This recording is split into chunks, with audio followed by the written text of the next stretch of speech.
Bonne déviation. Par contre, dans le duel derrière, c'est Ordonez qui l'emporte. Mais pour l'instant, Massolin, dans son impact physique, est très intéressant avec ce ballon vers la vie. Et l'ouverture du score, non! Il y a une position de hors-jeu sur Corentin Lavie.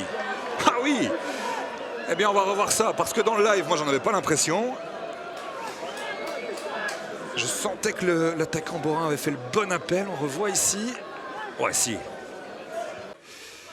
Était en position illicite et il faut tout de suite se reconcentrer avec Fourreau. Fourreau qui prend des mètres. Ça, c'est intéressant. Fourreau qui remise dans l'axe. Et la reprise et le goal! Eh bien, voilà! D'un but à l'autre. Ce but refusé qui a laissé traîner dans la tête des joueurs borins qui ne se sont pas concentrés directement, qui encaissent le premier but, c'est cruel. Action rapide et cela avait été pointé par Colpart en début de rencontre. Dans la vivacité, dans les prises d'espace, c'est là qu'il faudra être vigilant. Ce sont les jeunes brugeois qui ont privé les borins de ballon. Encore une fois, une bonne remise vers Furo. Cette fois-ci, il parvient à se débarrasser de son vis-à-vis. Furo dans la profondeur. Et pour déjà le deuxième but des Brugeois avec 2 mètres. C'est la douche froide pour les Borins. 17 minutes de jeu, 2 minutes à peine. Après l'ouverture du score, derrière la défense, regardez, Fourreau qui est une nouvelle fois laissé seul dans l'axe. Il arrive à se jouer de son vis-à-vis, il attend le bon appel, il donne le ballon dans le bon tempo. De la part des Borins ne sont pas du tout fructueuses. Là par contre c'est bien joué avec Lavie qui revient en retrait. Oh, il y a peut-être une possibilité, le contre de Joseph Boursic. Hilly. Qui peste contre le terrain, mais il avait le corps largement reculé. Là, c'était par contre Massolin qui relance Francotte. Il a une possibilité de centre. Francotte dans l'entrejeu vers Kadiri. Le deuxième ballon dégagé, ça revient vers Hilly. Il faut frapper. Il faut frapper. Hilly et l'arrêt de Joseph Boursic. Pour donner ce ballon, Vandendrich est resté en orée de surface.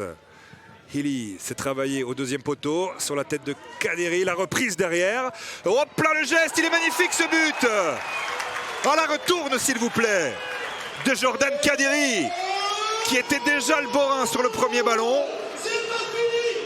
Et l'équipe brugeoise qui est restée trop passive là-dessus et qui s'est fait avoir. Mais le geste à bout portant de Kadiri, il est parfait. Cette saison, il est important ce but.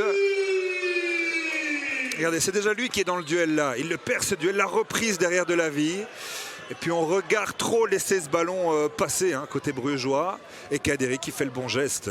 Il est superbe pour Lavie. Lavie sur son pied gauche. Il doit patienter pour avoir un appui. Il a 2-3 coéquipiers qui viennent se placer dans l'entrejeu. Le ballon vers Kadiri. Oh, le magnifique contrôle de Kadiri. La reprise sur le gardien. Vandendrich. Il a un appel plongeant à venir de Kadiri. C'est lui qu'il va chercher. Kadiri qui se joue bien du corps. Kadiri qui se dégage une ligne de frappe. Et là voilà l'égalisation. On la sentait venir. On la sentait venir. Cette égalisation des Francs-Borins. Le doublé pour Kadiri. Il s'est complètement joué de son vis-à-vis. Et tout était téléphoné dans cette action. De la passe de Vandendrich au duel de Kadiri. Et pourtant on se la rentre. Les Borins ont une excellente réaction. Et ne vont pas satisfaire de là. Est-ce que Kadiri va aller nous chercher le triplé? Oh, oh, oh, le ballon qui vient mourir sur le poteau.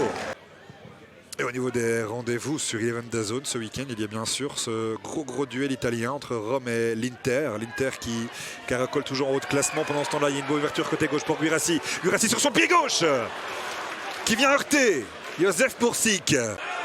Largement protesté la semaine dernière pour l'absence de ce Divar. En tout cas, ils sont déjà de l'autre côté du terrain avec Chahabi qui écarte côté droit pour Francotte. Francotte qui remise ça vers Kadiri qui bute encore une fois sur Joseph Boursic. Ça, c'est intéressant, c'est bien joué. Chahabi, oh, il a senti que de l'autre côté, il y avait un ballon à aller chercher. Est-ce qu'il est en position de hors-jeu? D'ailleurs, en tout cas, il frappe du pied gauche. Oui, il est en position de hors-jeu. Et ça va jeter un sacré coup de froid dans les rangs borins. Mais très tôt dans l'action, il avait été signalé par l'arbitre de touche, Niclo Dailly. Il aurait pu marquer son premier but sous les couleurs boraines. Oh là, attention. Sans le VAR, c'est difficile à dire. Mais est-ce que l'arrière du talon d'Etaïbi ne vient pas couvrir Niclo Dailly? Seys qui essaye d'aller chercher la profondeur de Bissiou. Nous sommes arrivés à la fin du temps additionnel et monsieur l'arbitre siffle la fin de cette rencontre entre les Francs-Borins et le Club Next. 2 buts partout. Attention parce qu'il y a